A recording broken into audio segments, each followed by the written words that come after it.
Hello दोस्तों, welcome to exam में। कैसे आप लोग? उम्मीद है आप लोग अच्छे होंगे। आपकी पढ़ाई भी लगातार अच्छी चल रही होगी। अब हम लोग क्या पढ़ेंगे? जो रैखिक समीकरण था उसी में हम लोग आगे कंटिन्यू करते हैं। आज लास्ट टॉपिक है। जो भी क्वेश्चन होंगे आप कंप्लीट हो जाएंगे, जो बचेंगे आप लोग कर सकते हैं ऑटोमेटिक। अब हम लोग आते हैं ज्यामिति पे आधारित प्रश्न को कैसे सॉल्व किया जाता है, उसको हम लोग सॉल्व करेंगे। फिर उसके बाद हम लोग क्या सीखेंगे? उसके बाद ये सीखेंगे जो आयु पे आधारित प्रश्न होते हैं उनको हम लोग सीखेंगे। दो टॉपिक आज हम लोग क्लियर करेंगे। ये लास्ट टॉपिक रहेगा। और प्रतिशत पे आधारित जो प्रश्न होंगे उसको आप लोग खुद सॉल्व कर लेंगे। एक समान के उसमें भी सॉल्व कर सकते हैं। अब हम लोग आते हैं ज्यामिति आधारित प्रश्न। क्या दे रखा है? ज्यामिति आधारित प्रश्न। ज्यामिति आधारित ज्यामिति आधारित प्रश्न। जो ज्यामिति पे आधारित प्रश्न होते हैं उनको सॉल्व कैसे करते हैं ये भी सीख लेते हैं। ज्यामिति आधारित प्रश्न, इसमें क्या दे रखा है? यहाँ पे सवाल दे रखा है, यदि त्रिभुज के तीनों कोणों का अनुपात दे रखा है क्रमशः। यदि त्रिभुज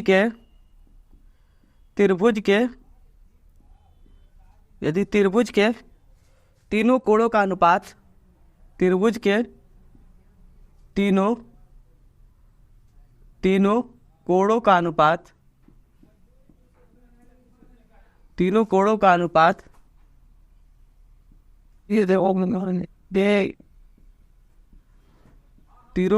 अनुपात क्रमशः, यदि त्रिभुज के तीनों कोणों का अनुपात क्रमशः 3:4:5 है, क्रमशः 3:4:5 है, 3:4:5 है, कोणों का मान ज्ञात कीजिए। कोणों का मान ज्ञात कीजिए। कोणों का मान ज्ञात कीजिए।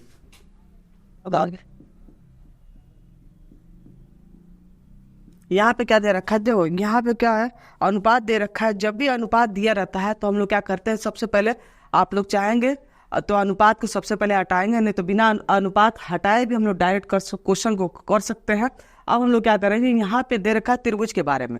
जब त्रिभुज के बारे में दे रखा है तो सबसे पहले आपको पता होना चाहिए त्रिभुज के तीनों अंतःकोणों का योग कितना होता है।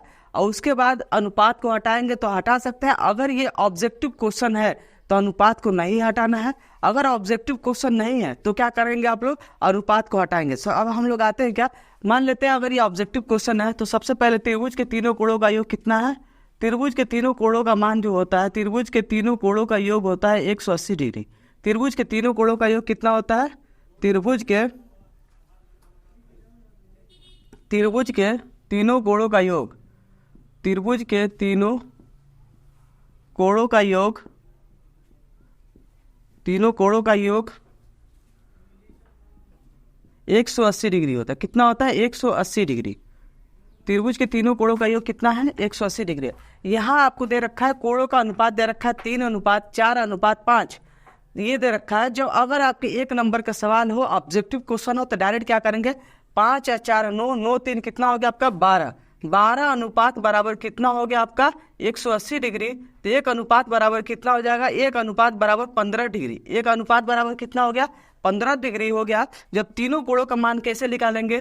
पहला कोण कितना अनुपात है? 3 अनुपात है, तो कितना हो जाएगा? 15 या 45 डिग्री हो जाएगा। कितना हो जाएगा? 45 डिग्री।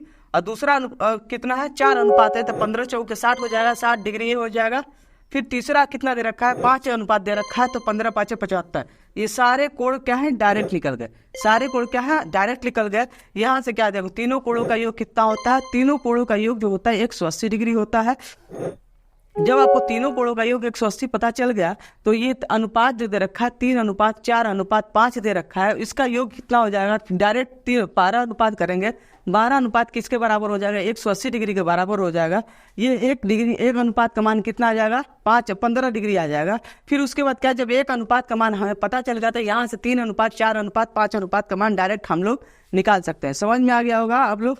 अब हम लोग क्या करेंगे, जो अनुपात हटाएंगे तो क्या करते हैं, किसी भी एक वेरिएबल से मल्टीप्लाई कर देते हैं, जिससे क्या हो जाता है? अनुपात हट जाता है। अब हम लोग आते हैं क्या, 3:4:5 है, तो अनुपात को सबसे पहले हटाएंगे। 4:5। अनुपात हटाएंगे तो किसी भी संख्या से मल्टीप्लाई करते हैं, वेरिएबल से मल्टीप्लाई करेंगे, ये हो जाएगा 3x, दूसरा कितना हो जाएगा 4x, और तीसरा कितना हो जाएगा 5x। अब तीनों कोणों का योग कितना होता है? तीनों कोणों का योग होता है आपका 180 डिग्री। तो 5 4 9 9 3 12x बराबर कितना हो गया? 12x बराबर 180 डिग्री। 12x बराबर 180 डिग्री। तो x का मान कितना आएगा? x का मान आ जाएगा 15 डिग्री। x का मान कितना आ जाएगा? 15 डिग्री। बात वही है, केवल क्या करते हैं यहाँ पे अनुपात आप डायरेक्ट ले लेते हैं।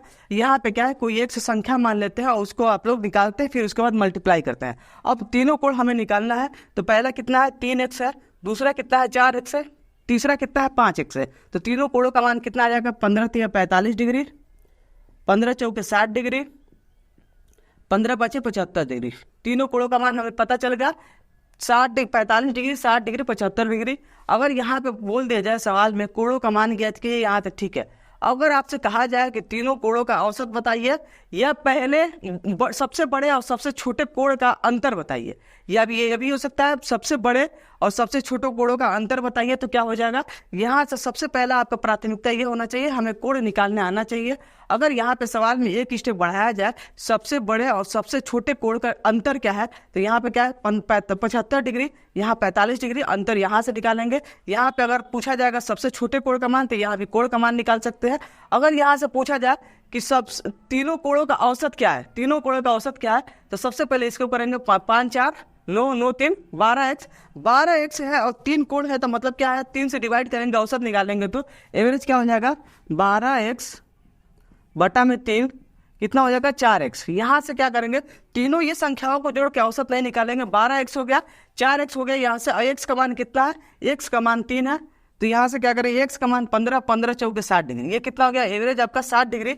अगर ऐसे भी देखेंगे तो तीनों कोणों का योग कितना होता है? 180 होता है। डायरेक्ट आप लोग डिवाइड कर सकते हो, तो एवरेज आ जाएगा 60 डिग्री। समझ में आ गया होगा ये सब क्या है? आपको आगे स्टेप में आना चाहिए, भले ही सवाल छोटा हो, लेकिन आगे के जो स्टेप होते हैं उनको सीखना जरूरी है, जिससे क्या है आप आने वाले कोई भी क्वेश्चन को सॉल्व कर सकते हैं। अब हम लोग आते हैं नेक्स्ट क्वेश्चन पे। Question number 2। क्वेश्चन नंबर 2 में क्या दे रखा है? एक आयताकार प्लॉट है, एक आयताकार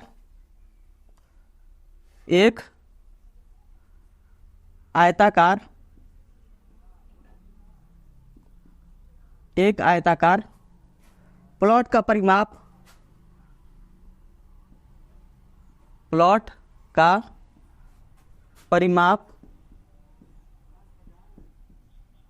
एक आयताकार प्लॉट का परिमाप कितना है? 48 मीटर है। 48 मीटर है, 48 मीटर है। और क्षेत्रफल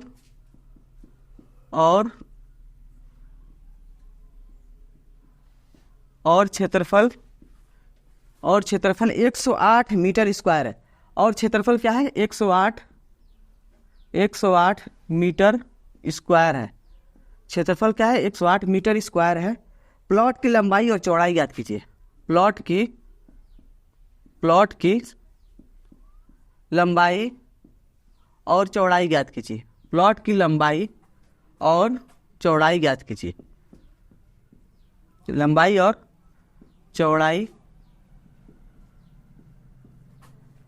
याद कीजिए।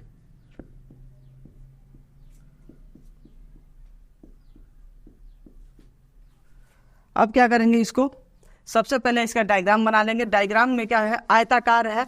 जब आयत दिया रहता है तो हमेशा ये याद रखना चाहिए कि आयत का परिमाप क्या होता है, आयत का क्षेत्रफल क्या होता है, और आयत में क्या क्या यूज किया जाता है उसका क्षेत्रफल और परिमाप निकालने के लिए। सबसे पहले हमारा दिमाग यही पे स्ट्राइक करना चाहिए, क्या क्या निकालना चाहिए। यहाँ पे अगर आयत दिया हुआ है, आयताकार प्लॉट है, तो यहाँ पे क्या होता है? एक लंबाई होता है, एक चौड़ाई होता है, लेंथ होता है, और एक क्या होता है? ब्रेथ होता है।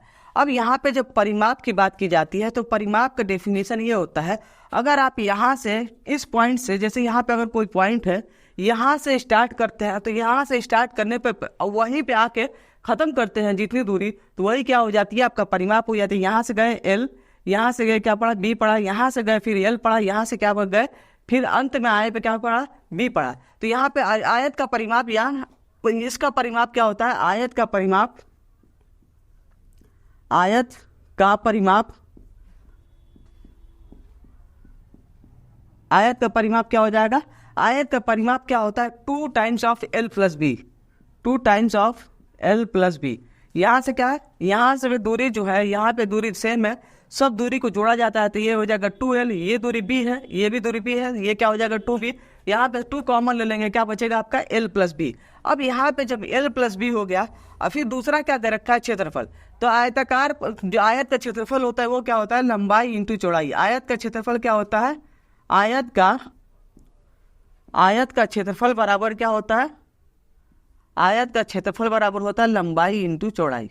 लंबाई इंटू चौड़ाई आप लोग चाहेंगे तो यहाँ पे क्या लंबाई को x भी मान सकते हैं और चौड़ाई को y भी मान सकते हैं, जो b को क्या मान सकते हैं, y मान सकते हैं। यहाँ पे हम लोग क्या करेंगे, जब वेरिएबल उसी का यूज कर रहे हैं सारे क्वेश्चन में, तो यहाँ पे हम लोग क्या मानेंगे, लंबाई को x मान लेते हैं और चौड़ाई को y मान लेते हैं, x और y मान के क्वेश्चन को सॉल्व करते हैं। यहाँ पे क्या दे रखा है, माना लंबाई x है, यहाँ पे क्या हो जाएगा, माना लंबाई क्या है, लंबाई x और चौड़ाई y है, और चौड़ाई क्या है आपका, चौड़ाई y है, लंबाई x और चौड़ाई y है।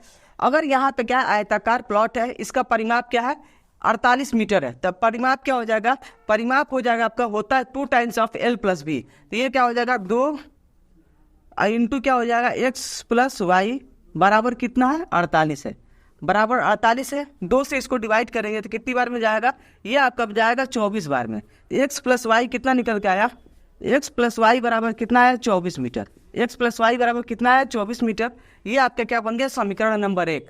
अगर वैसे ही क्या है, क्षेत्रफल कितना है 108 मीटर है, तो क्षेत्रफल क्या निकालेंगे, क्षेत्रफल में होता है लंबाई इंटू चौड़ाई। क्षेत्रफल क्या होता है, लंबाई इंटू चौड़ाई का मतलब क्या होगा, x को y से मल्टीप्लाई करेंगे, क्या निकल गया यहाँ पे 108 मीटर स्क्वायर। यहाँ पे x इंटू वाई बराबर कितना हो जाएगा 108 मीटर स्क्वायर। ये हो गया आपका समीकरण नंबर 2। अब क्या करेंगे, यहाँ पे जो y है या x से किसी का भी मान निकाल के आप करेंगे समीकरण नंबर 2 में रख देंगे।